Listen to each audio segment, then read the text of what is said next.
All right, good morning. We are live. Welcome to this new EURES webinar, and I welcome you all to this first webinar of the year.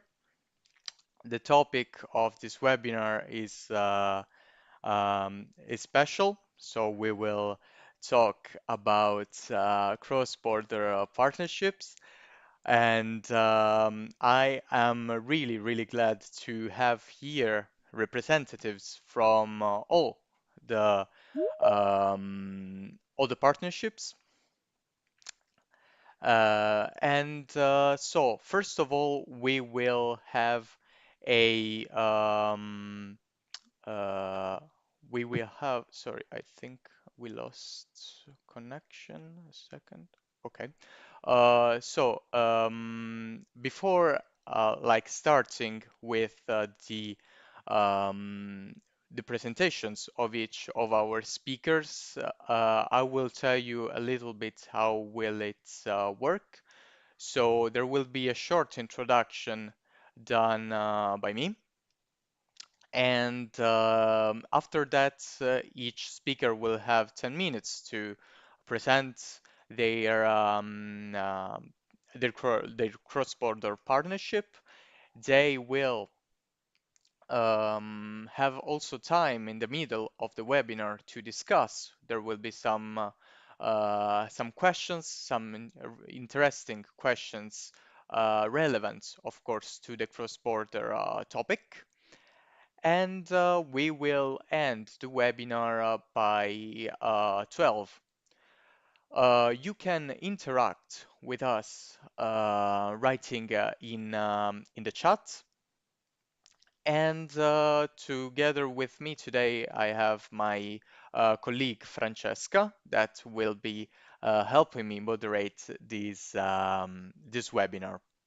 So, without further ado, I will start with the introduction to the webinar. So, enjoy, and I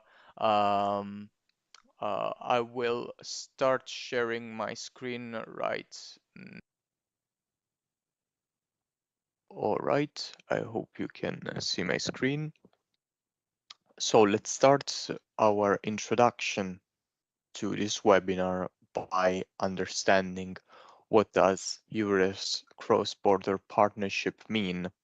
So the term refers to a group of EURES members and partners, and potentially, of course, also stakeholders outside the EURES network, aiming to cooperate together. Um, In this partnership, EURES members and partners work together, so across border, to increase the ability of workers to work abroad and employers also to enable this. And organizations that are not part of EURES network may also participate, and they can help in this regard. It is important also to mention a brief history of cross-border partnership, Hello, and good in morning. How are you? particular, the first mention to cross-border partnership dates back to 1968, and in particular to the regulation on freedom of movement of workers within the community.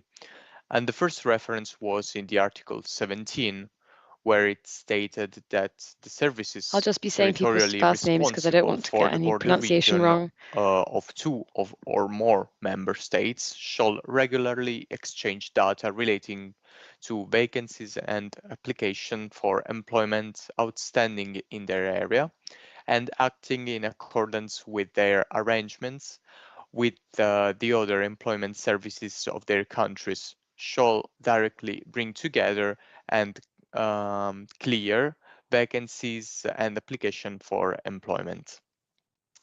This was then further clarified in 1993 in the decision of establishing EURES, And of course, it is important to highlight what are the objectives of cross-border partnership. So to support the fair mobility of workers in cross-border regions, and of course, improving the functioning and cohesion of cross-border labor markets and promoting voluntary and fair geographical mobility. There are also some relevant articles in the regulation, in particular the Article 3, where basically it's stated what is the definition of EURES cross-border partnership, and the Article 27 that is about the support services in cross-border region. So it's a specific article about cross-border partnership. Let's start understanding what are the roles and tasks of cross-border partnership.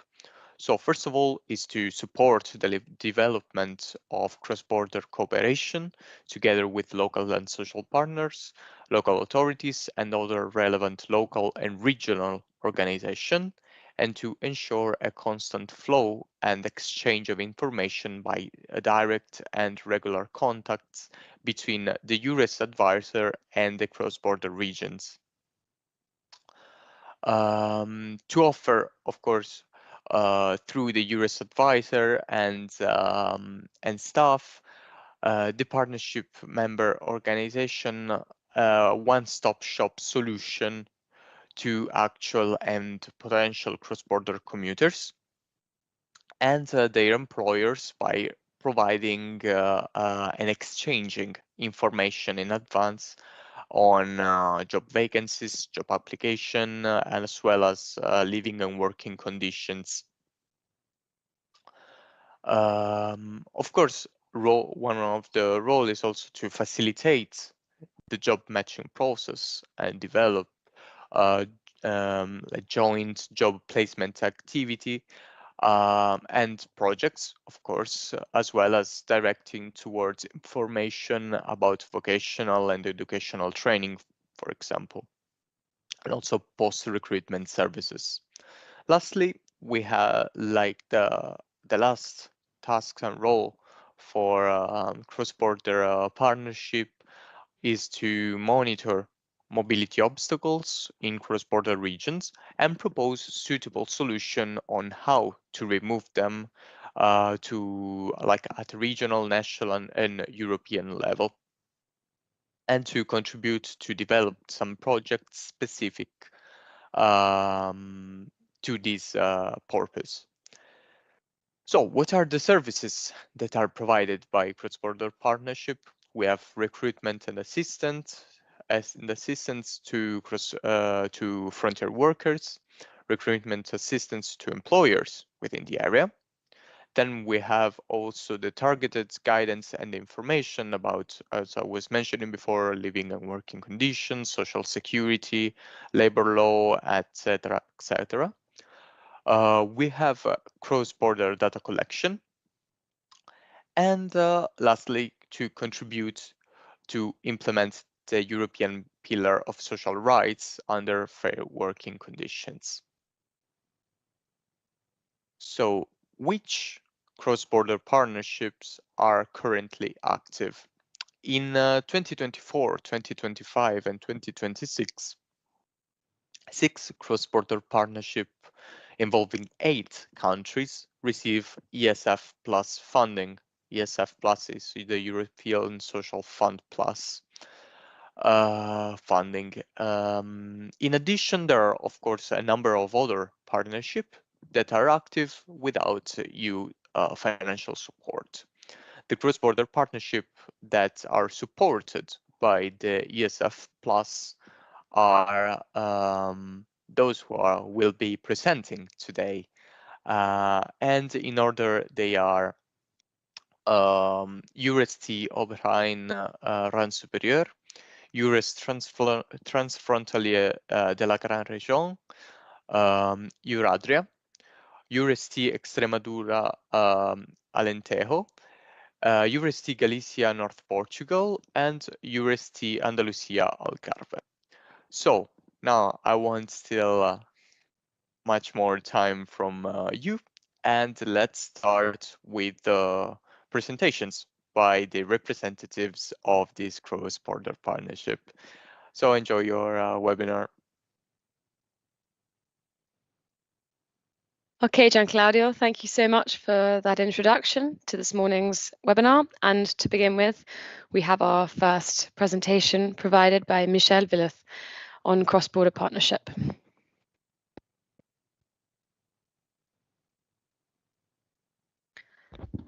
Good morning. I hope you can hear me. I'm going to present EURES-T Oberrhein, and I'm very thankful for this opportunity. So,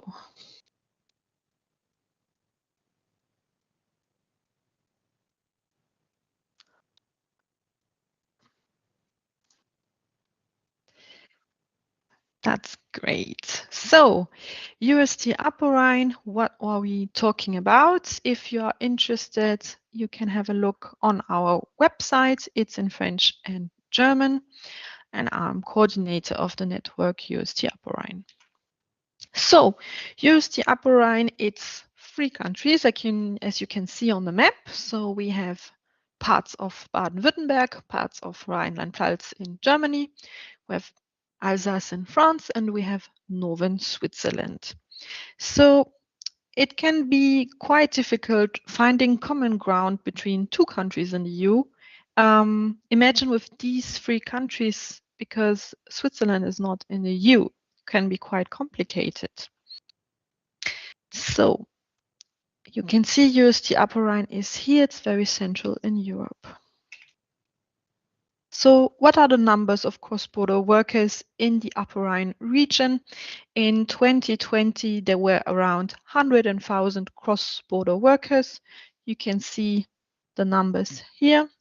So mainly, not going further, okay. Can you see the slide or not?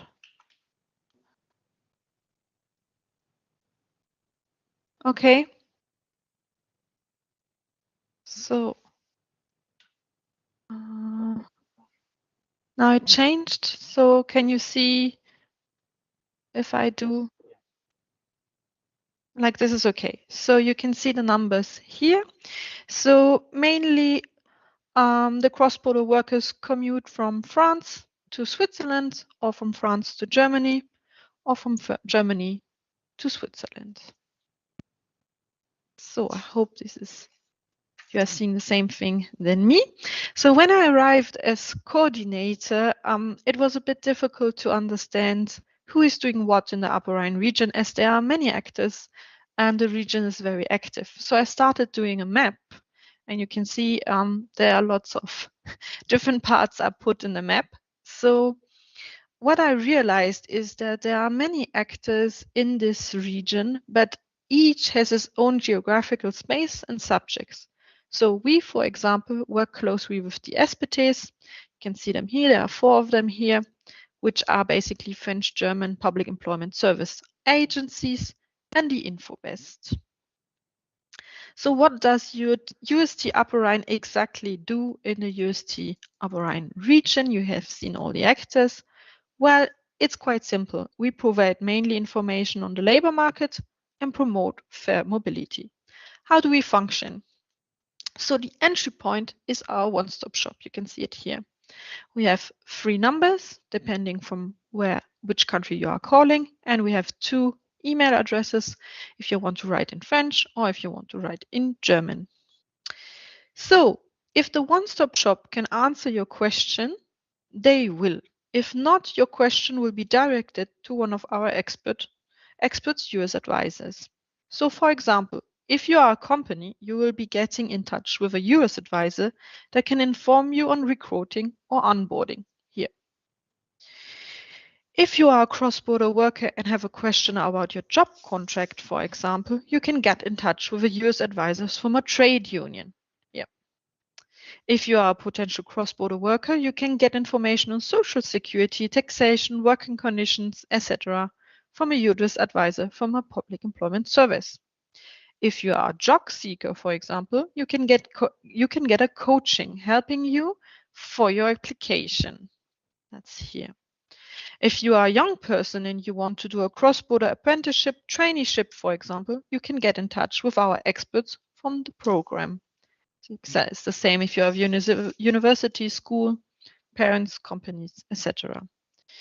We also have the cross-border information dice. They regroup several representatives of tax authorities, social securities, pension organization, EURES and InfoBest advisors, for example, so you can get all the information on one day. So, what are our challenges? Our challenges and how do we adapt to them? One of the challenges we face is the lack of skilled workers. This is nothing new. It's a challenge that all Europe, or maybe all the world, is facing. We identified what professions we are talking about, if these are the same in the 3 countries, and then we thought about how to tackle the challenges with new activities. So first, we opted for cross-border qualification for truck and train drivers. Then we thought about new ways of recruiting. So we will be implementing, for example, a cross-border edition from the stadium to the job. What are we talking about when we talk about the project from the stadium to the job? It means employers and job seekers participate in teams during one day to sportive activities. At the end of the day, the employers will out themselves and then be recruiting on the same spot on the day. So the recruiting process will start on that day, and there's a 60% matching quote. So we will be implementing a cross-border edition of that. Furthermore, we will create an HR club. Also, we will be celebrating our 25th celebration of EURES-T Oberrhein. And also, as you could see here, the coaching we do for the job seekers, we will also be implementing coachings for the trainees, and we will be translating the framework course curriculums for the trainees. That's it for me. Thank you for your attention. Check out our Facebook and our website. Thank you very much.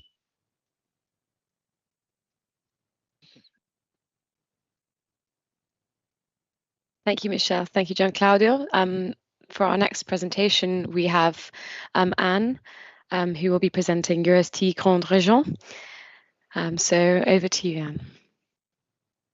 Thank you very much. I'm going to share my presentation. Can you see it? Not yet? Okay, let's start again.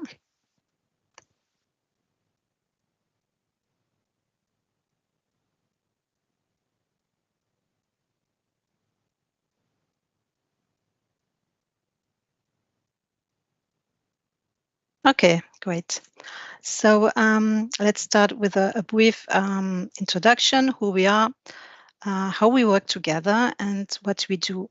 As you can see, the greater region covers 6 territories from 4 different countries: Saarland, Rheinland-Pfalz in Germany, Wallonia, Wallonia-Brussels, German-speaking community in Belgium, the entire of the Grand Duchy of Luxembourg, and Lorraine in France. A population of 12 million. On this slide, you can see the cross-border flows within our region. And we are the region with the largest number of cross workers. And mainly those flows go to Luxembourg. Our partners, as you can see, there are public employment services, political authorities, trade unions, and employer organizations. And we are also celebrating our 30th anniversary in 2026.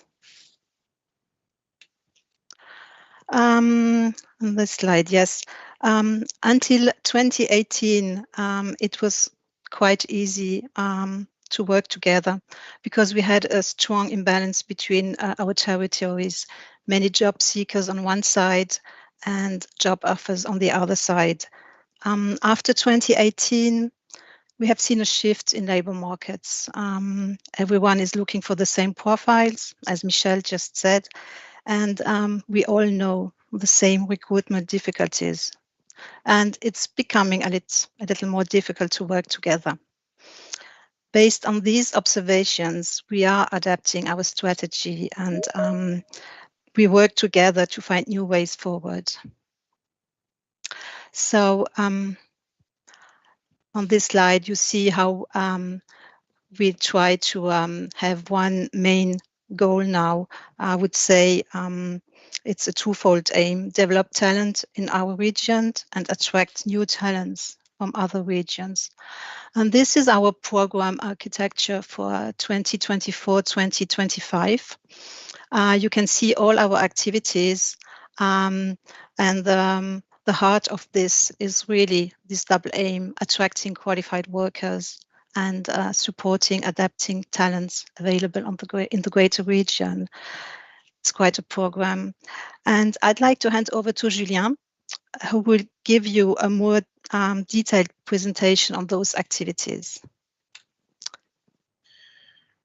Thank you, Anne. Good morning, everyone. So I'm Julien Dawa, Director of Frontalier Grand Est. Frontalier Grand Est is an association financed by the Région Grand Est and which benefits from financial support from the European Commission due to the fact that we carry out action within the framework of EURES Grande Région. Can you go on the next slide, please?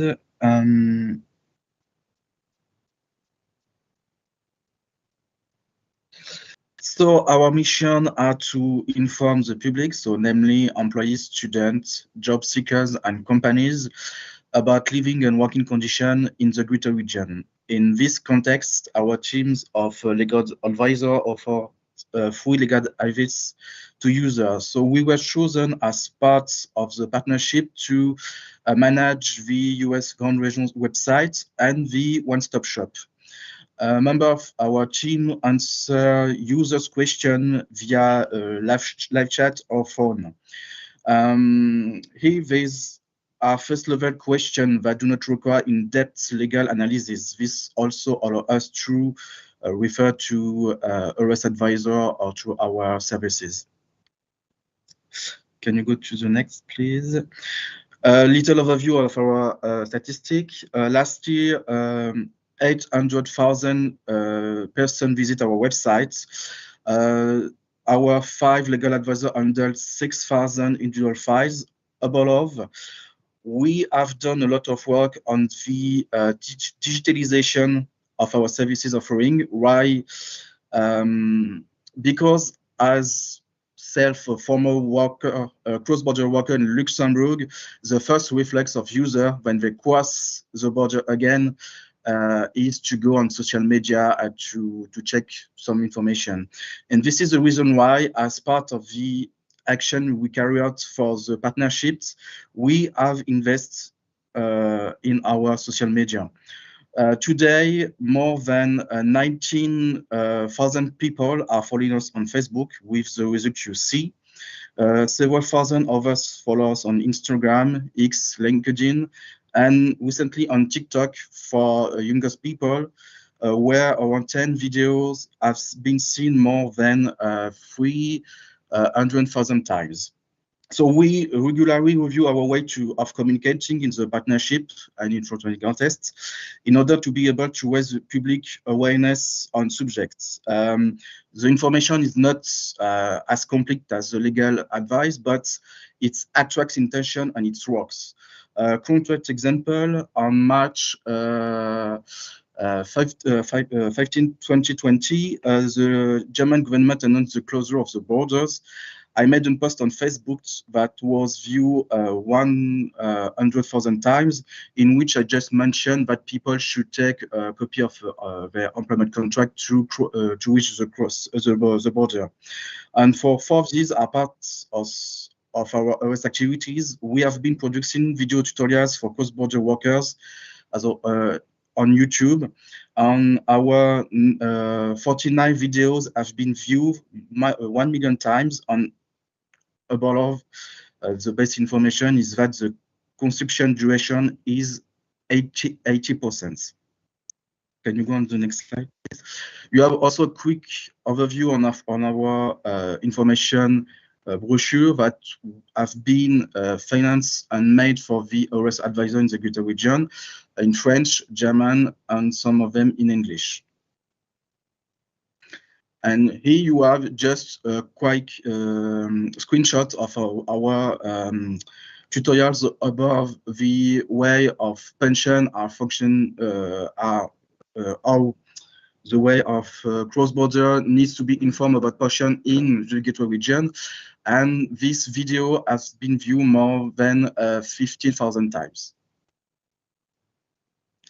And also, it's very important for us, for the Greater Region, to make some collaboration within the different partners. And here you have a presentation of our video we made with Pôle Emploi about the way to find a job in Luxembourg. And these 9 videos have been seen, viewed more than 200,000 times on YouTube.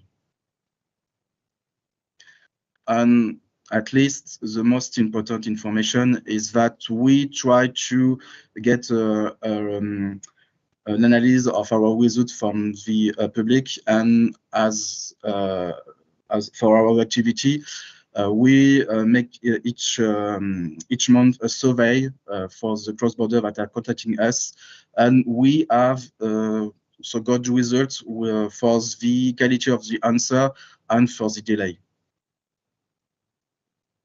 So thank you very much. Yeah. Good morning, everyone. Thank you for having me. I will present a brief overview of coaching workshops for job seekers implemented in the Greater Region for over 10 years.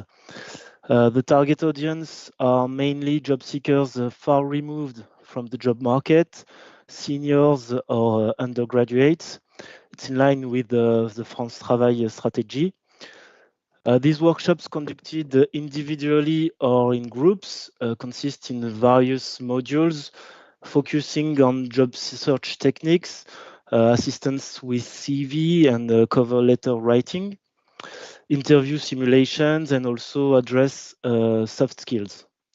They enable individuals to regain confidence through theater workshops or enhance their image through photo sessions or makeovers. The goal is to provide every opportunity for job seekers to access a job, whether in France, Germany, or Luxembourg, or join training. To achieve this goal, the support is tailored to each person and mobilize our partners for workplace immersions, language courses, etc. These workshops are delivered by carefully selected and constantly evaluated providers.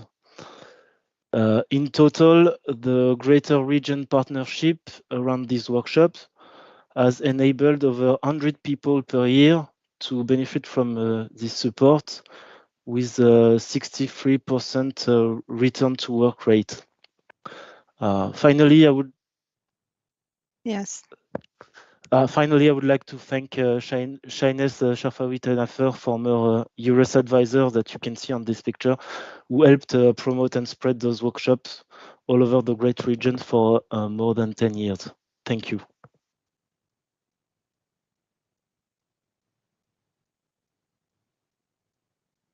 And just to finish this presentation, for the next coming 2 years, we will work on the attractivity of the Greater Region, and we decide to go to try to find companies, university, or information center that we will go in which we will go and make some movies and promote them on our EURES Greater Region website, which will be totally refunded this year in order to show the attractivity of the Greater Region of each country. Thank you. So this is where. Thank you. And the target is to find a way to attract so job seeker in our territory. So for each partner.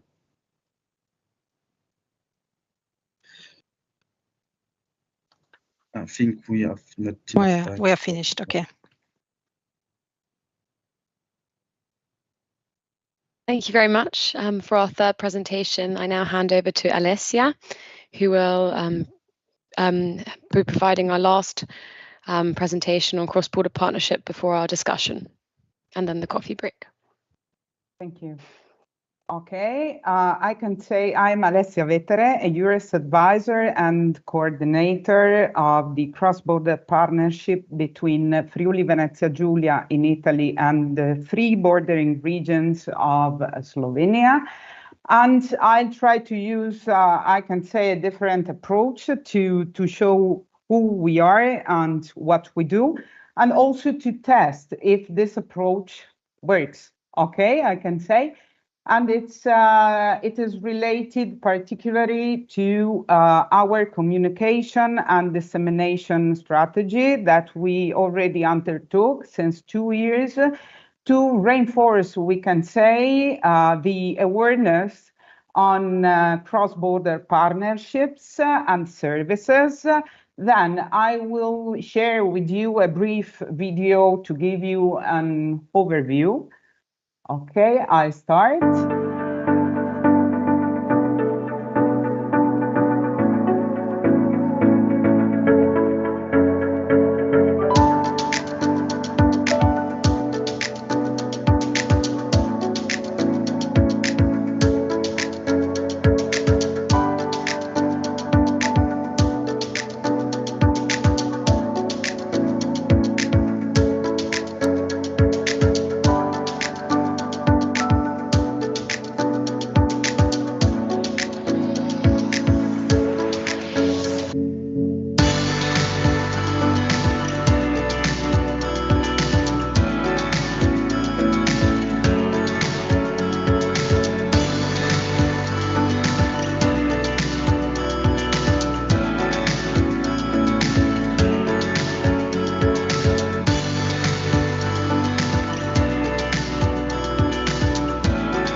Okay, and sorry, this was the video that we are used to use to give an overview on what we do, where we are, and on what we work. Because within our communication and dissemination strategy, we thought that was relevant to have a differentiated communication and digital tools to reach differentiated targets. Because as you already know, as part of the EURES network, we work under as place-based, we can say, approaches using a one-stop shop model.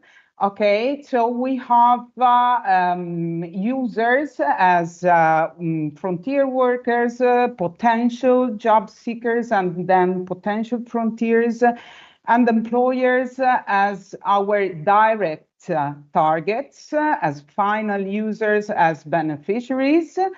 And on the other side, we have a panorama of external, we can say, stakeholders, represented by all the services that in any case are related to labor market and cross-border labor market job mobility issues. So we have to be able to reach them in a differentiated way. So here I share also our one-stop shop portal as the main referral for all our final beneficiaries.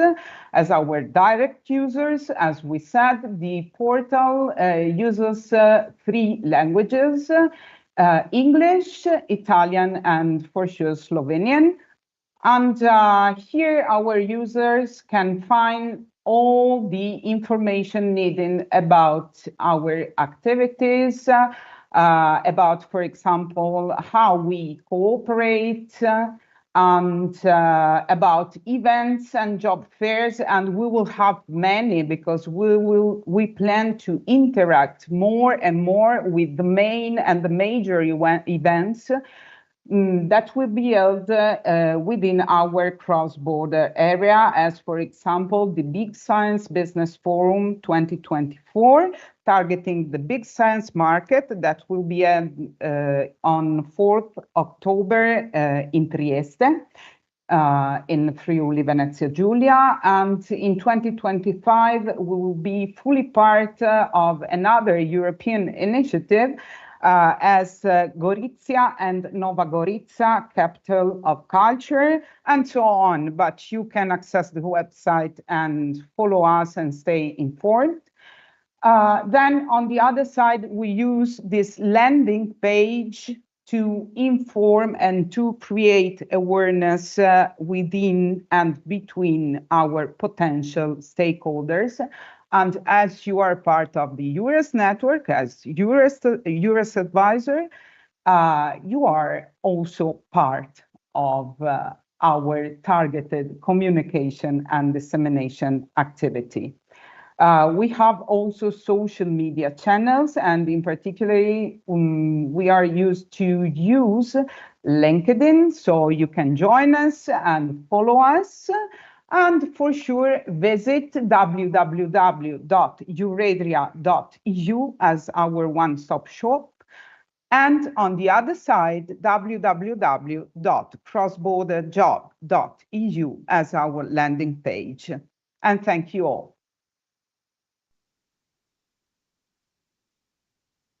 Okay, I share. Thank you. I stop the sharing. Thank you. Thank also to the previous speakers. So as I was mentioning before, now it's time for a little discussion. This discussion is going to be around, of course, cross-border topics. So I ask all the speakers to switch on your cameras so we can start the discussion. So the first question I would like to ask you is, so which are the main challenges you face at cross-border level, and which are the main obstacles that that appear when it comes to mobility? So what are the obstacles to cross-border mobility? So to answer, just raise your hand and I will give you the word.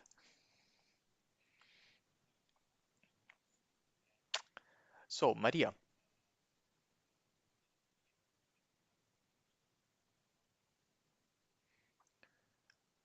Maria, I don't think we can hear you.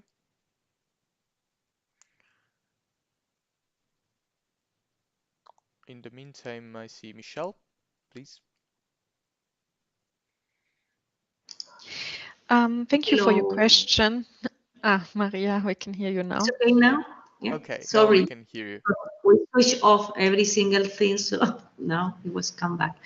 In the south of Portugal and south of Spain, our major problem is for people to do this mobility. Sometimes is the huge difference of salary. It's really something that they always For the Spanish people, it's not very good to go to Portugal because salary, minimum salary is lower. And for the Portuguese, it's attractive to come to Spain. There are only two sectors that if we compete in the same sector or shortage of workers, that is agriculture sector as tourists. So we have trouble in the two countries to reach people in high season, temporal seasons as well. So the two sectors that is working best going to Portugal is for doctors, but in the same sector, it's better to come in for nurse to Spain. So we have many doctors in Portugal and many Portuguese nurses in Spain, for example. The other thing is the accommodation, because we are in tourist area, which means all is about tourists, and the price, hotels, and rent flat is another issue when you need to attract people to the area, because the low salary and the high level of accommodation is another thing is not working in pushing forward mobility. And sometimes we compete about the same workers in the area, and we are an area we bring about 20,000 foreign extra European workers in high seasons for agriculture sector.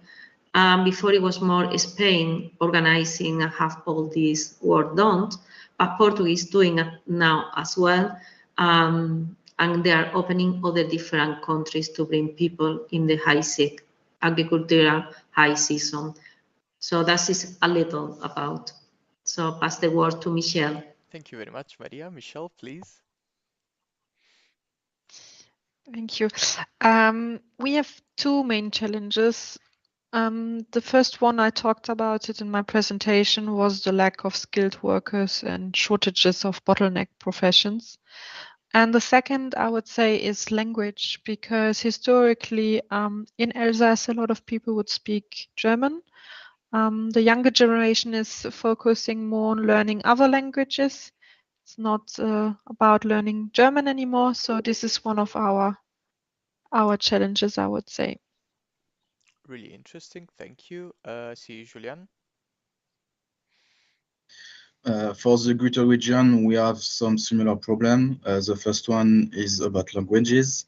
So people are coming to Luxembourg, Germany, and the new generation learn less German, especially in France. Secondly, we have some problems for cross-border workers to reach the border, especially in Luxembourg. It's very complicated to commute every day. And there is a new way of work since the corona crisis is home office. That's changed the way of people want to leave the work in other country, and with some legal regulation which are not adapted to the cross-border situation. Thank you very much, Julian. I see again Michelle. Yes, just to react to what Julian just said, we have the same problem with the home office regulations. There was some unfair regulations, so we are working on that. It's the same. Thank you very much. I see Nacho. Okay, to be honest, I would say that we have similar difficulties regarding the lack of skilled candidates, also regarding the differences between working conditions. But I think that these are not obstacles specifically.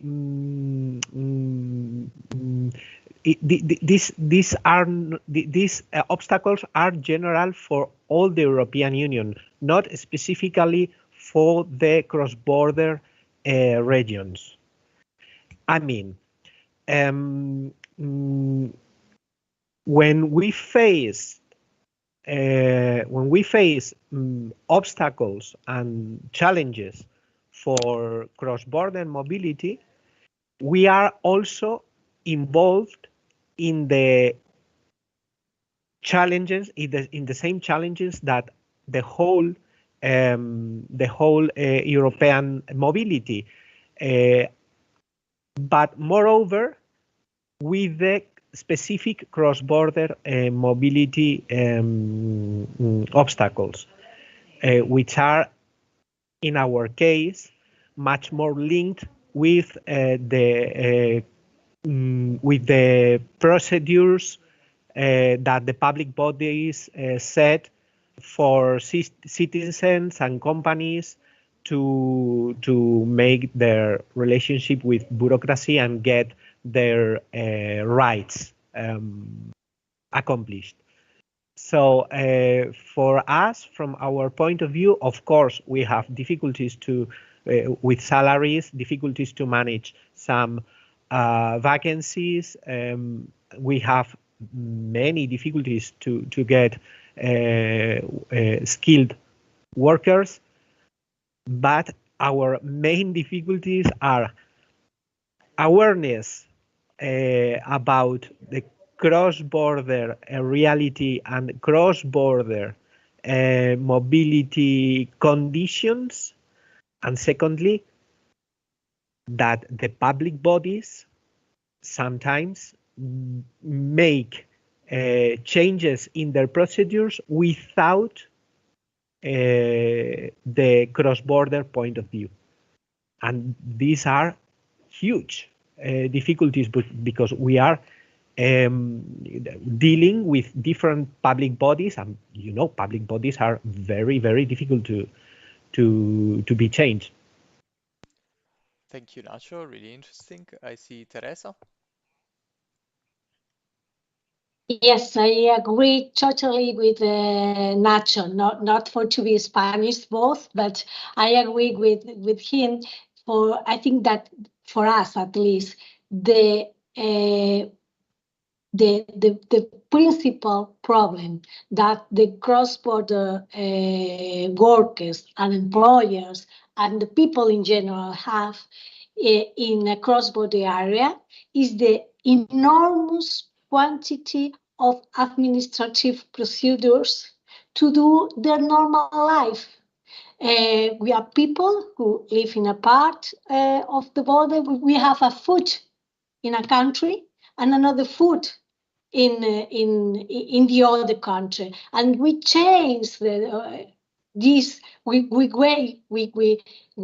do away from one country to other country at least sometimes several times in the same day.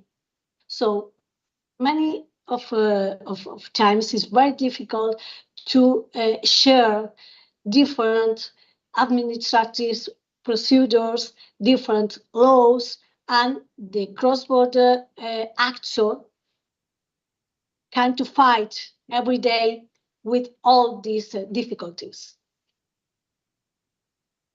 Thank you, Teresa. I see again Maria. Microphone. It's okay? Yes. I see a little different from my colleague.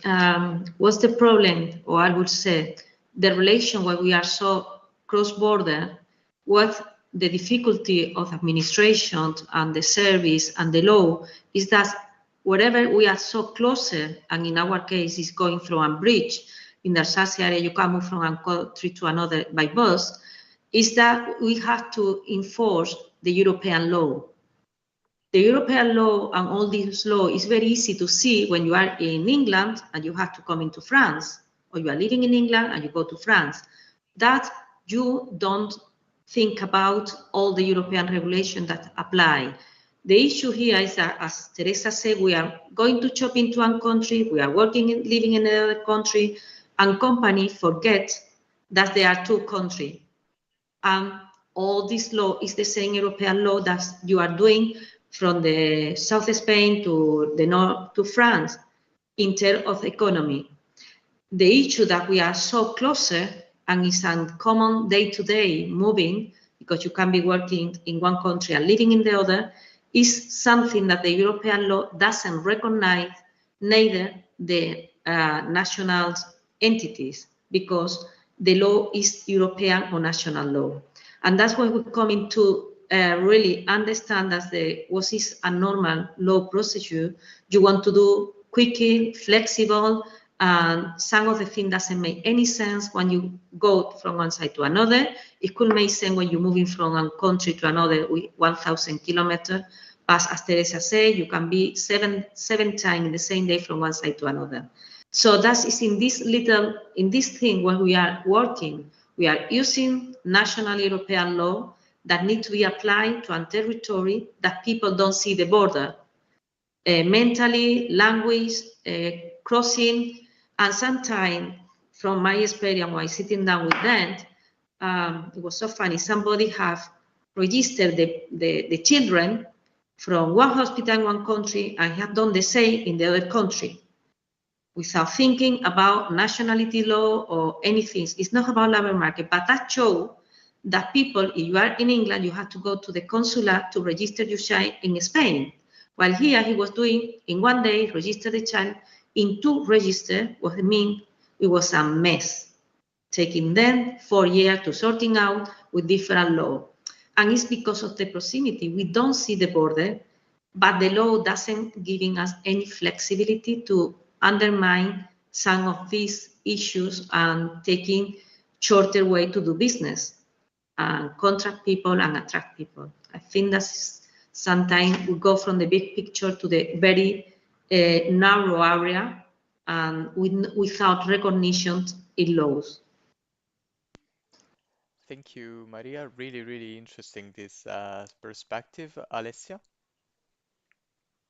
Yes, thank you, Gian Claudio. I agree with all my colleagues, and I think that finally this is our potential, because using the words of Teresa, we are able not only to have a foot in one country and a foot in another, but also to follow a thread with those foots connecting the specificities of a territorial approach, of a territorial level and needs to those national ones, and so to participate also to the other activities, as for example, of the EURES network and or in general of the labor market challenges to arrive to those European issues and to that European level. So I think that this is our potential also. And on the other side, this is our responsibility also, because this is for sure a great responsibility. Thank you, Alessia. Really interesting, the perspective that you all mentioned and showed to us. So I would like to continue on this, let's say, on this thread, and I would like to ask you in particular, so which are now the challenges that your cross-border partnership will face during this new year, so during 2024, and is there already something that is getting prepared, that is already getting done to face these challenges?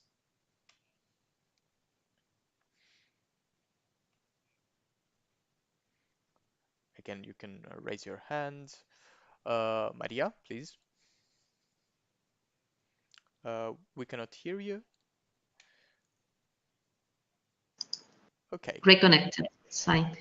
I'm waiting for somebody else first because I don't know how to tackle this question.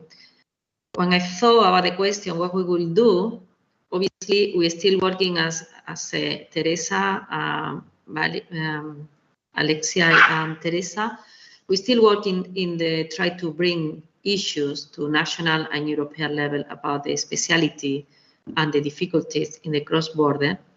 But in the practical way for the next round projects, in the lack of skilled people in a specific sector, we identify, and it's the first time we go for specific sectors that is quite growing in the area, both in Huelva and Portugal, with the green agenda was one of the challenges in this new call. And this time we try to do the strategy training, worker, and a strategy before company are in place. We are holding next week the biggest and the first hydrogen Congress in Huelva, because it will be the hub for Europe here. So for us, it was something coming up very, very big. From the cross-border, we made the point that we want to get involved with Portugal because it has challenged the same. So that is something we are doing that before we have been trying to go to the market, labor market, with the requirement of company. In this case, we will try to work from the strategy, draw the strategy with the main partners, and try to be from the beginning in the process and not at the end, as usually, looking for skilled workers. So it's something new for us in the two sectors, in the green-blue, and it will be as well in the tech for very smaller company that they are facing since the pandemic, moving to new technology, online workings, and because we are an area with really, really a lot of the little companies. So that's something we are doing, changing our way to work, not be at the end of the public sector, but at the beginning in this huge area. So I don't know if that was the angle of the answer, but it's like we are trying to tackle and do something different this time. Perfect. Thank you very much, Maria. Michelle, please. Yes. So we talked about challenges in 2024. I don't think we can change the labor market. We do not have an impact on immigration or the demographic situation, but more generally, we help to provide fair mobility so that cross-border workers know their rights and duty, same as the employers. We help potential cross-border workers to get all the information they need to apply for a job, for example. We help young people that want to do a cross-border partnership, for example, because we have to think about the future. So we have to think about the youth. With workshops and brochures, we tackle specific obstacles such as unfair telework conditions or the double taxation, for example, short-term allowance. And we also work to get diplomas recognized. So for example, for this lack of skilled workers, we really thought about, okay, what can we do? And we saw the two solutions we could have is think about new ways of recruiting. So that's what we did with the Stade vers l'Emploi, with the cross-border edition, what we are going to do. And the second is also, okay, we need qualification. So that's a project for the cross-border qualification of train and truck drivers. That's how we think about solutions to tackle the obstacles. Really interesting. Thank you very much. And I see also Anne.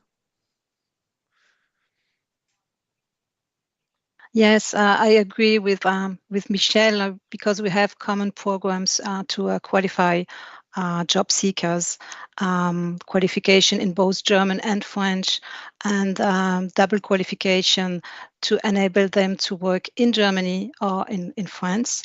So that's very important. It's very complicated to make those programs alive. I mean, administrative problems, but okay, it's very difficult, but we still try to achieve this and will continue next year.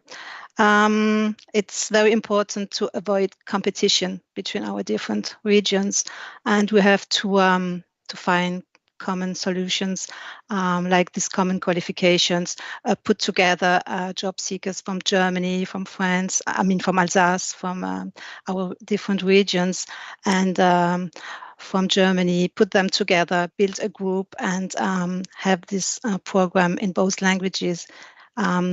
We did this last year with a small group, but I think that's a challenge we have to take on, and I hope we'll achieve more of these programs next year and this coming time. With Michelle, we very often work together because we have same countries like Germany and Alsace. Yes. Thank you very much, Anne. I don't know, Maria, is the raised hand from before, or you wanted to say something? We cannot hear you. It was from before, Okay. but as Michelle said, we do the same in the day-to-day service. We try to tackle young people, and that's a strategy as well. It's a lot about young people, because our level of young people out of work is one of the higher in Europe. So that we will try to tackle from the beginning now, how they can reach new areas of growing work and jobs. Thank you. Nacho? Yes, I think that our main purpose for this next year is to set new ways of communication, to improve this communication in order to increase awareness of population in general, and more specifically job seekers and employers on the European laws, the European rights, and also a labor of awareness to the competent authorities, including us, regarding people's rights to a fair mobility and an equal treatment. Thank you, Nacho. And I see again Michelle. Yes, thank you. I just wanted to talk a bit more about the cross-border apprenticeship or traineeship, because when we think about cross-border mobility, we have to think about the young people. So our cross-border apprenticeship program is quite simple. If you want to be a baker, for example, and you are German and you go to the school and learn how to be a baker, you can do your practical part in France in a French boulangerie, for example, or the other way around. So it's very important to have an apprenticeship that can be valid in both countries and where you learn from the methods of both countries. And the cross-border apprenticeship was something very specific for the cross-border region between France and Germany. But there has been a new agreement, and the challenge of 2024 is also to see how are we going to implement this new agreement.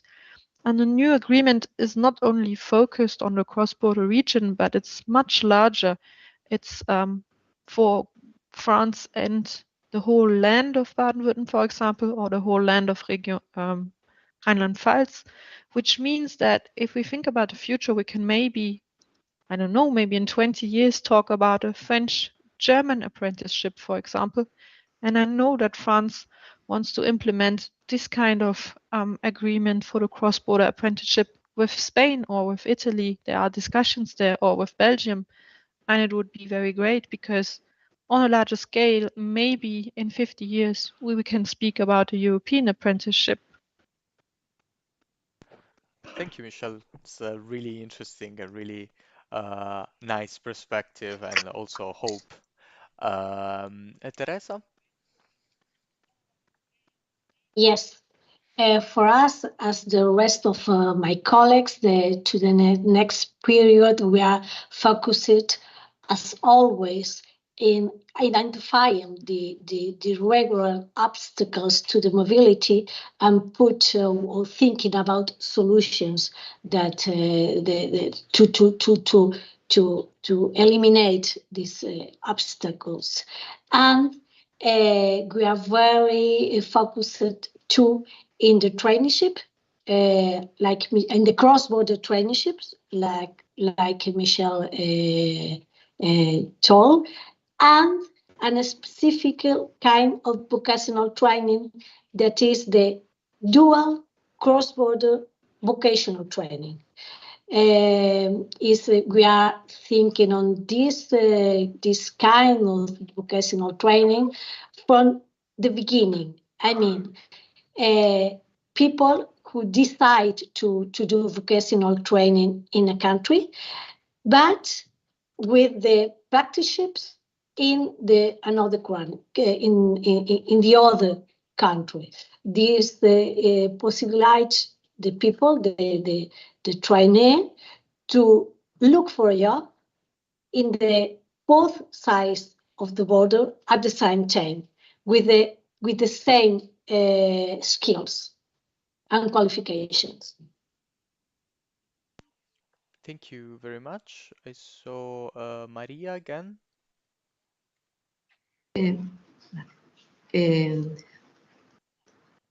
Okay. Regarding what Michelle has said before, that we can come in the 25 years to an European training program, one of the, I would say, advantage that we have to present to the Commission and to European program, that we are very good areas to pilot projects and pilot activities as a laboratory. And some of the ideas that we have, sometimes we need to push forward as a first laboratory or pilot projects in some of the major European strategies that will coming up.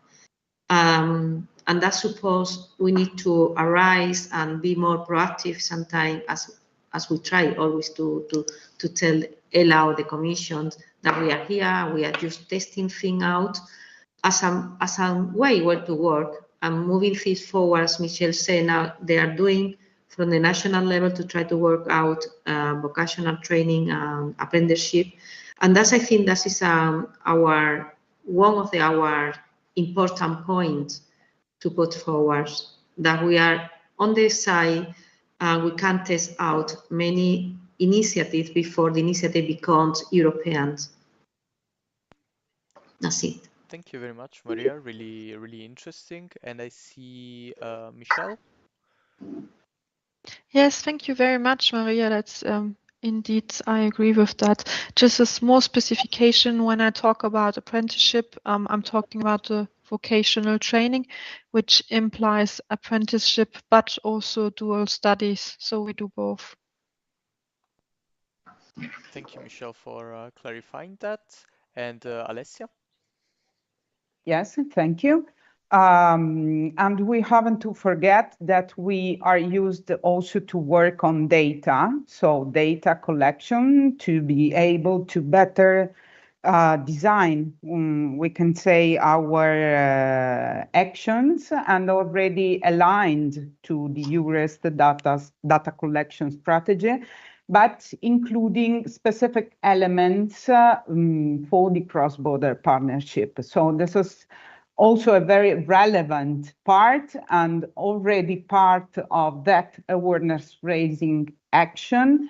Already a EURES aligned strategy. And as for example, we will implement a precise strategy to try to understand the complexity in managing our requests. So the requests coming from our final users as beneficiaries, because we understood that we have an average of 5 or 6 contacts for each user to try at least to solve the issue, to try. Okay, so it will be really very relevant. Thank you, Alessia. And I think this point was really interesting also to hear from you all these challenges and all these hopes also from your projects. And I would like to come to the last question. So the last question is, which is the role of cross-border partnership in the whole EURES network, and how can other public employment services and organizations work with you more effectively? So remember that this is a webinar really devoted to addressed to the whole network. So if you have any suggestion to improve your cooperation, I think this is the best time to say it, to tell the other colleagues. So how to improve cooperation? Michelle? Yes, so the CBP are very important as we provide information and counseling, helping with recruitment and placement. And part of our network are all the free public employment services. So it's not that they're not part of the network, they are implicated. It's more that within the public employment services, it's not always known to everybody that EURES exists, that there are EURES advisors, especially for the cross-border region.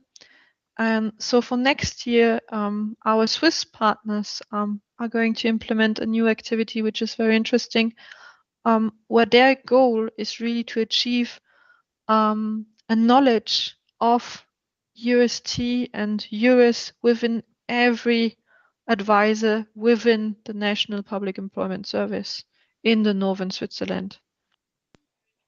That's really nice. Thank you. Thank you very much. And Maria, please. We have the chance or the opportunity that the EURES cross-border team have in some way working in the same area together as part of the team, the EURES officer, but that's because we are in a very small area of Andalusian country, as is happened very similar in Portugal, because Algarve as well doesn't have so many EURES officers. We are very good connections, and we have some time, we do the activities together, each area, so we are quite integrated. But as Michelle said, we are a huge country, Andalusia, with 8 provinces, with so many EURES officers. As public service, people don't know what they are doing each other sometimes. So what we did this time, for the first time, we organized 2 days events with different activity integrated in that, and we devote 1 afternoon only for EURES officers coming from the Andalusian region, that for some of them is 400 kilometers to coming to the area, and all the Portuguese accent, and we have been sharing in 1 afternoon and the following morning that we launched our website with them together. So we networking a lot. We present cross-border work, that what we are doing, in the objective to integrate it more and more in their own way to work, as we are the same public service, and speak and raise the level of knowledge, and to provide as well when do job opportunities, vacancy, to be more able to know to who to speak, how to reach the opportunity to work in Portugal. So we have been starting to do in this area, because our EURES network in Andalusian countries quite huge. It was something different from Huelva, was now we are in the same public service. So it's the beginning of doing something more together. Thank you very much, Maria. And Nacho? Well, when I when I was involved finally in the concrete specific work of cross-border projects, I came from the general transnational EURES network. So I was very, very used to cooperate with colleagues from other public employment services with the same work culture and so on. And I was involved there into the direct cross-border projects, and I discovered in shock that it was not the same working with colleagues from other pairs, with other EURES advisors, than working with partners from organizations with other objectives completely different. And it was really, really hard for me at least, to discover compatibilities, because when the objectives, when the aims are not the same, it might not be a problem, but we have to set a common ground to see which aims are compatible and which not. So for me, the main challenge of cooperation is on compatibilities, on discovering compatibilities. Thank you, Nacho. Anybody else? So far we've seen compatibility. As for example, the event, the Big Sense Business Forum I was speaking about, and that will be held in 2024, will be organized as an EOJD shared between the EURES Italy network, so the national level, but also involving the cross-border partnership, and therefore including two other, we can say, EURES network, the specific EURES cross-border advisors and the EURES National Coordination Office of the Slovenian colleagues. So there are really many levels, yes. Thank you. That's really interesting also to see this this experience from your partnership. Anybody else? We have a couple of minutes left if you want to have like a last statement before the coffee break. If not, I will wrap up a little the discussion. So we have seen the challenges that you face that are specific, of course, to your special area of work. So it was I think really interesting to me to notice to discover how the challenge can be also these kind of not having a clear border. So people kind of are not sometimes aware of crossing the borders or all the laws that imply also living, working across border, and it's interesting also to see how you tackle this kind of obstacles, this kind of challenges, and the projects that you mentioned that are really important and relevant, of course, for your region, but also in general for EURES. So, as I think we can end our short discussion. We had to a small coffee break of 10 minutes. So I just ask the audience from home not to leave, no, don't go away. We will be back soon, and enjoy your break.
Welcome back, everyone, from your coffee break. I hope you're all ready for the second part of this morning. Kicking off with our fourth presentation now, we have Beatriz and Nacho, who will be presenting their angle on cross-border partnership. So I now hand over to both of you, and we look forward to hearing from you. Thank you. Go, Nacho. Hey.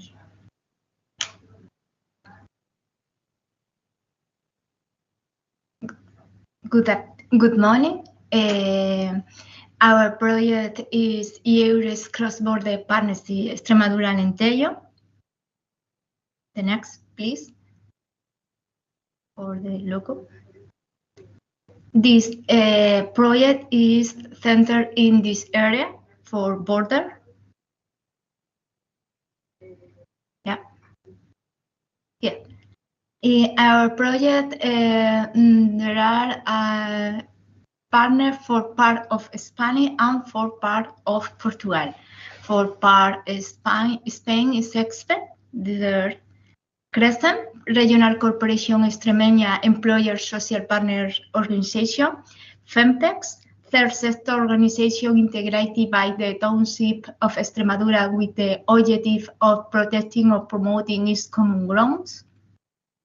Chamber of Commerce of Badajoz is a public law cooperation, and for part of Portugal, NERPOR, NERE, AFISP, and ELBAS, Employer Social Partner Organization for different regions of Portugal, Porto Alegre, Évora, Ponte de Sur, and Elba. And another partner is another University of Évora.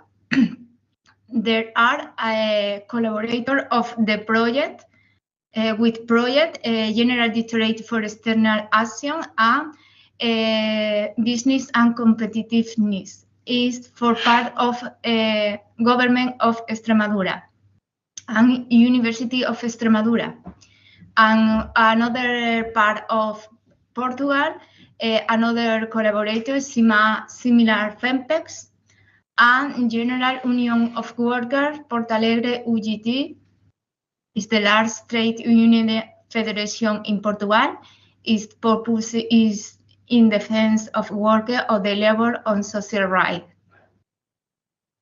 A main ambition of our project on stacking obstacles to fair and free cross-border mobility, promote the cross-border labor market, and contribute to an economy growth and in European citizenship. The main target groups, job seekers willing to work in the other side of the border, cross-border workers in the area, university students willing to participate in mobility activities, employers willing to recruit and hire cross-border workers, staff of the public employment services, and municipalities and their staff. In our project, there is 5 activities, 5 work packets. First, Observatory of Employment and Mobility in the Euro region. The activities carried out by Public Employment Service, information advice services to cross-border workers and job seekers, carried out by InfoPoint, Public Employee Service, University, and FEMPE, information and advice services to employers, or developed for InfoPoint, Association of Employers, job matching services and searching cross-border labor market, is carried out by InfoPoint, Public Employment Service, and Association of Employers, and finished coordination with competent authority to tackle obstacles to freedom of movement is carried out by Public Employment Service. In InfoPoint, for part of Spain, Extremadura is in Badajoz, Nacho. These services also work to support Extremadura employment centers of the border area with Portugal, and The next info point for part of Portugal is Alentejo in Elvas. The service supports the employment center of Portalegre, Marbao, Castelo de Vida, and Niza. Into the cross-border, the activity for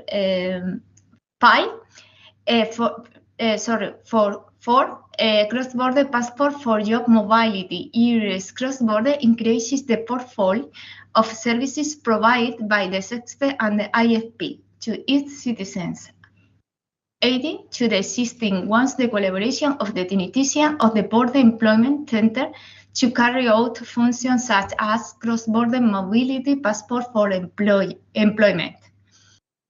What is this? Identification and classification in the database of the public employment services of all interested job seekers in the border area. The job seeker interested in the cross-border market is provided with information and guidance on general information on living and working conditions, how to find and apply for a job, information on national system of apprenticeship, administrative procedures related to mobility situation and mobility experience, equivalence and recognition of both degrees and professional qualification, working condition and legal aspect, social security, taxation, health, living conditions, shares for housing, schooling, educational system, living expenses, etc. Such code will allow to know the demand for employment associated with cross-border mobility, classify it, and perform matching with job vacancy on both sides of the border. In addition, this code will make a relevant contribution to the CV database of the EURES portal.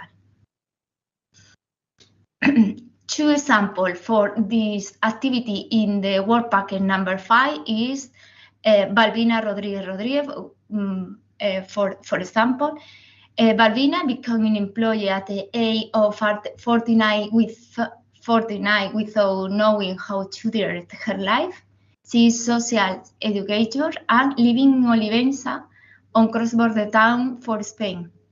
She wanted to work in Portugal. She went to our employment office and asked a candidate to obtain a cross-border passport. She was classified and received the necessary training to search for employment in Portugal. When she finished the training and with her cross-border passport, she finally found work in a nursing home in Elvas. Another example for part of employer, Joaquín Vaca Bolaños wanted to start his activity but didn't know which market offered him better advantage. Our business association, for part of Spain and for part of Portugal, worked with him and finally he decided to establish in Portugal. Now a process has begun to recruit people to start working in the company, to which we will offer users who have the skill in demand with the cross-border passport.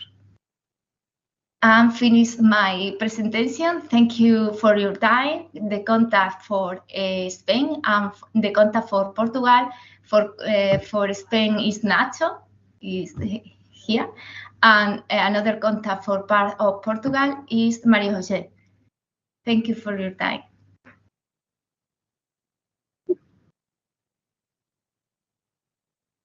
Thank you very much for that presentation, Beatriz and Nacho. And now we pass on to Teresa, who will be presenting a presentation on cross-border partnership from Galicia-North Portugal. So, hello, everybody. Just a minute. Can you see the presentation? Yes. Okay. Well, my name is Teresa Ventin, and I represent today to EURES Cross-border Galicia-North Portugal. I entitled my presentation that like the challenging life of cross-border worker, because I think that to be a cross-border worker is sometimes a challenge. But in a few minutes, I would like to give you some information about where we are, where is EURES, where is the Euro region, Galicia, North Portugal, and some socio-economic data of the territory. Why was EURES Cross-border Galicia North Portugal created? Which entities form the structure, and what are the functions of each of them? And what services we provide and what actions we develop. Well, as you can see, the Euro region, called Galicia North Portugal, is located in the corner northwest of Spain and Portugal. It is composed of two regions, one called Galicia, which belongs to Spain, and another one called Northern region, which belongs to Portugal. The territory has a total area, it's a great territory that has a total area of 50,700 square kilometers. For example, is larger than Belgium or the Netherlands, and around 6,300,000 inhabitants are living here. Most of the population lives in the coast, where there are 3 urban areas that can be highlighted. One of them in the north is Coruña, Santiago de Compostela. Have you here to hear of Santiago de Compostela? Well, it is in the north, in the top north. Vigo is just in the border, is my town, for example, and Porto is in the south, in the south of this axis. Along this coastal axis, the highest percentage of goods and population exchange in the entire Euro region to take place. To understand some of the cross-border movements in this important, it's important to know that the unemployment rate in Galicia is around 11%. Which, despite being lower than in the rest of Spain, is considerably higher than in Portugal, where it's less than 6%. In principle, it is easier to find a job in Portugal than in Galicia. However, most works from Portugal looks for a job in Galicia than vice versa, because in general salaries are higher in Galicia than in Portugal. And what do the people who live in the region work on? But the employment are mainly concentrated in the service sector, in industrial and construction, and in the primary sector too. For example, our strategic sectors in our economy: automotive, shipbuilding, agri-food, forestry, textile, stone, or commerce, or HoReCa, or health and wellness. But in addition to this, in last years, an important part of our economy is constituted by the emerging sectors of biotechnology and aerospace, which important companies in our territory too. And why was EURES Cross-border Galicia North Portugal created? If I had to summarize the main characteristics of the Euro region, I will say that it's a territory in which there are strong integration and links as a similar culture and a similar language where there is. Historically, a close interaction between the population of the two regions. In these regions, we have 3 languages. We speak Spanish, we speak Portuguese, and we speak Galician, that is in a middle way between Spanish and Portuguese. And with productive sectors that are complementary or similar, and with a great potential for the existence of a cross-border labor market with a territory in which the most productive and well-producing localities are close and well communicated. This is very important. As a significant figure, let me tell you that practically the 50% of the daily traffic of vehicles crossing the border between Spain and Portugal crosses the border between Galicia and the north of Portugal. With these elements, in 1998, the Public Employment Services of Portugal, Spain, and Galicia decided to set up a cross-border employment service that could be used by companies to satisfy their recruitment needs throughout this territory, and also by job seekers to expand the search space and therefore also expand their chances of success. The objective was and is to create a transparent cross-border employment market. And what does it mean?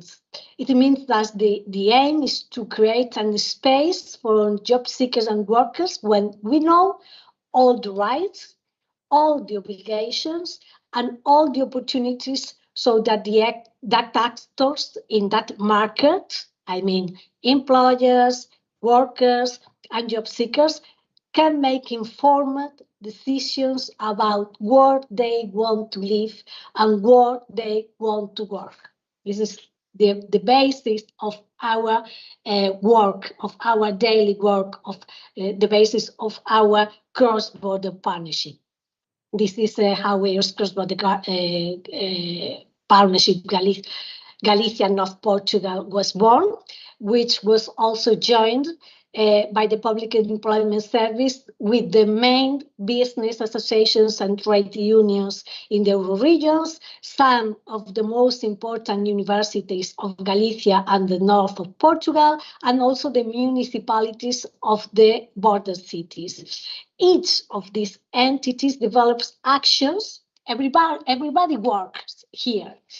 Each of these entities develops actions related to the cross-border mobility needs or interests of the public they represent, as we will see below. Why do we think that the cross-border worker and the employers need special support? Really, do they need a EURES cross-border instructor for their daily work? Well,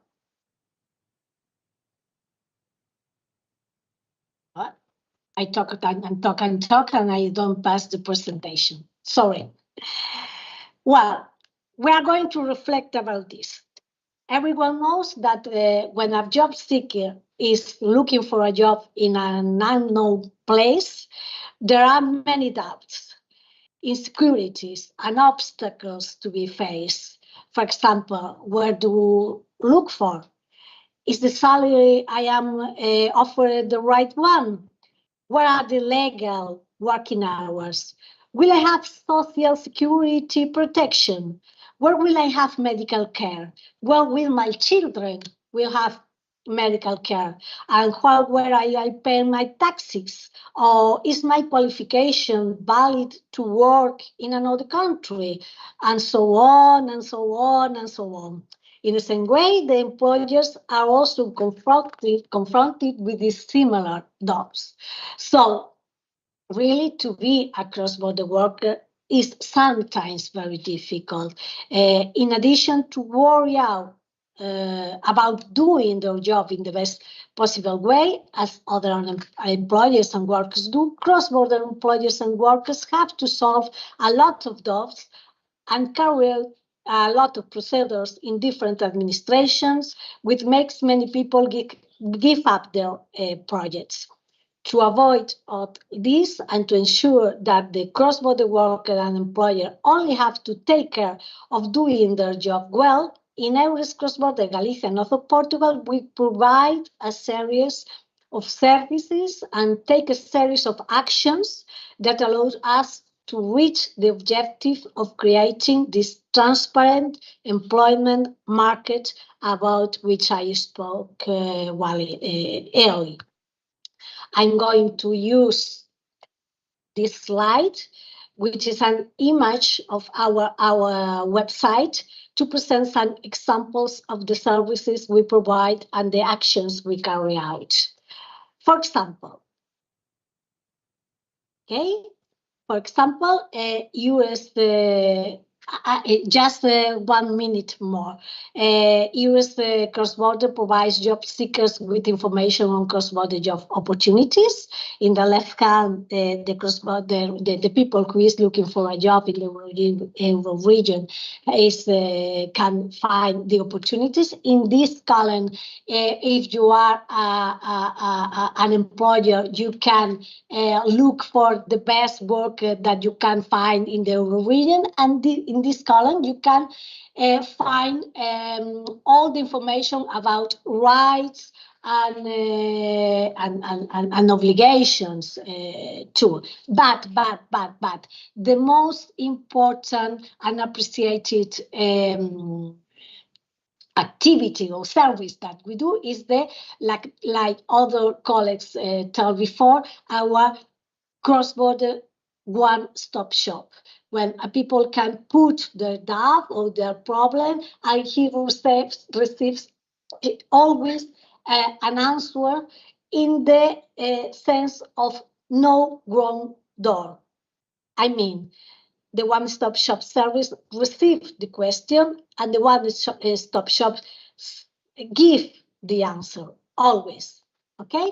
Another, to be quick, another important activities for us are the specialized working groups with social security, finance or labor inspection, or the elevator piece of video curriculum that develops the universities, or the construct information about the cross-border, the numbers, the figures of the cross-border partnership to give a good level of information, and all this, all the publication, the newsletters, the blog, etc., all this to have finally an answer that and solutions, and to create a space where the cross-border worker only has to take care of doing well his job. And that's all, finally. Apologize for the long explanation. Thank you very much, Teresa. And now for our final presentation, we have Maria Jose, who will be presenting her cross-border partnership presentation with regards Andalusia-Algarve region. Hello, thank you very much for the invitation on behalf of the Andalusia-Algarve cross-border partnership, and particularly as well from my colleague from Portugal, that they decide I will be the one presentation. I will try to share my presentations to everybody. That's it. Okay. Okay. First of all, I would like to introduce you where is the Andalusia-Algarve region. By the side, you can see that's all the Andalusians, and that is the Algarve area. We have 8 programs in the Andalusian country inside Spain, and Portugal has 16 municipalities. As the North Galicia, we have 1 bridge that our cross-border is representative. I will be speaking about the partnership, our main project actually, and also a little about the new activities. As many partnerships, we have employment service. Here we have private sector as Accra, Tertulia, the representative of the entrepreneurs, and as NERA as well. Education, we have the 3 universities, the one from Huelva, Algarve, Algarvia, and we have the trade union representing from the same areas of UGT y Comisiones, and the same representative in the both country. And for the side, we have other public entities that have many things to do and to say in the area, as Diputación de Huelva. EURES Ciudad is our public company, I will say, working with the 3 major local authorities, Ayamonte, Villarreal de San Antonio, Castro Marín in the area. So for the next project, our area of private sector will increase with the new companies setting new projects in the area. Our partnership is in place since '96, and we try that everybody recognize everybody and the capacity. We work in collaboration by serving as and transmission bell between each other. We identify obstacles together as well opportunity and improvement, and we try to work with the authorities and with the different public sector or private sector to try to create energy. We maintain always an open dialogue and communication between the public sector in order to facilitate provision of service and to companies and to workers, job seekers. Our current project was ending in March 24, and it's about more than 715,000 euros. And we have as well 56 activity across 6 work package. We are doing the management, intermediation, what I mean, we are doing all the job as a public service with the job seeker and companies, and to try to have good candidate and opportunity. We're giving a lot of information. We had apprenticeship area to try to promote exchange of practice amongst companies. And we have done a lot of mobility observatory, and we have modernized, I will say, our communications tools and opportunities. So our service provisions since '96 is information on employment opportunity, advice and labor legislation. We assist people in job application and translation support in all the information regarding living and working conditions, healthcare, social security benefits, and taxation.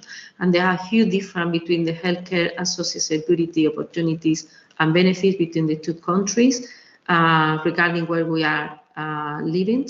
We give information, education, and training, as well as recognition on professional degrees and qualifications, and we support job vacancies and recruitment. That is our the package you can see, but the main, what we have done, especially this year, we have done webinar for EURES Spain advisors, meeting with women that were quite new and very successful. We have done cross-border job fairs in agriculture sector, and we have about 257 promote information and working with us in this area. We can see that, well, we know that our number of job offers have been publicly increased since we have changed the way to work and the promotion in the EURES-T website, and the work we have done with the public service, both in the Andalusian country as well in the Algarve. We have increased as well in the first semester the companies that have consultations. Regarding information, we have especially a specialized section now with cross-border and career counselor, something that is quite new. Accra have done meeting with entrepreneurs from the both sides of the country, and we have established ongoing working group to have a very customized guidance for cross-border people and issues and information. In terms of practice, we have done an action plan that takes on board people that not belong especially to the partnership, but they are working together at the 3 schools regarding hospitality and gastronomy. We have done workshop to raise knowledge in other opportunities for the entities, not governmental entity or non-lucrative entities, for Erasmus Plus, for ARMA, and we will do another work for the Solidarity course, as try to find new ways that people can be involved in exchange, in apprenticeship. We are doing in February job and internship fairs organized by EURES-T with a number of training provider and vocational training from the both areas of the partnership. And Tertulia is ongoing doing workshop in the hospitality and gastronomy area. For the observatory, we have done a huge step forward to improve all the labor market figures and to make in the same way with Portugal, because it was a lack of information when we come down to put forward proposal. So will be a huge difference in the quality perspective as well in the quantity. So we are sharing with Portugal the way we are working in our major database across the Andalusian country. And we have launched our new website recently in December, making it more suitable. It's one-stop website. Each information can be done and provided from here. Due to the time, I just have, I would say, how it's organized, where I live, what I need to know. If I live in Portugal, what I need to know. We have an area for the offers. We have increased all the vacancies online, making and changing protocol between the two public sectors. We have as well an area for the companies of the different country, and that way we publicize the vacancies. That is the first entry. Is part of the communications, and as well novelties this year. It was the launch of Oeste-West, the increase of the cross-border job offers online, the apprenticeship scheme, the woman meeting, involved the forest school in hostel catering and gastronomy. And we have done a very successful meeting round about the agricultural sector and health sector, because they are the two major area of cross-border workers. We have done a 2 days conference in cross-border partnership in Islantilla, where we become involved with our EURES network as well, and we have put forward new proposal to work together, and we present as well the new projects. Finally, I will remind all our partners that we have the final closing days presentation of results for the EURES, the 13th March 24 in Ayamonte. My colleague Nacho asked me to remind you that we will see each other around the 12th and the 13th of March, and that will be devoted to the experience of EURES observatories and to try to put together a better way to promote and collect the data and the figures and the quality and the quantity to put forward our job and to raise the issues in the cross-border area. Thank you very much. I hope I keep in time. Thank you very much, Maria. Yes, perfect timing. So we reached the end of our webinar, and with this, I would like to thank all our viewers, of course, and also all the speakers that that made this webinar really interesting. So thank you to Teresa, to Alessia, to Maria, Beatriz, Nacho, Anne, and the French team, and Michelle. So I will quickly share in a few seconds the QR code for the evaluation questionnaire. And thank you again to everybody, and see you in the next webinar. So enjoy your day, and bye bye. Thank you very much. Thank you very much. Thank you.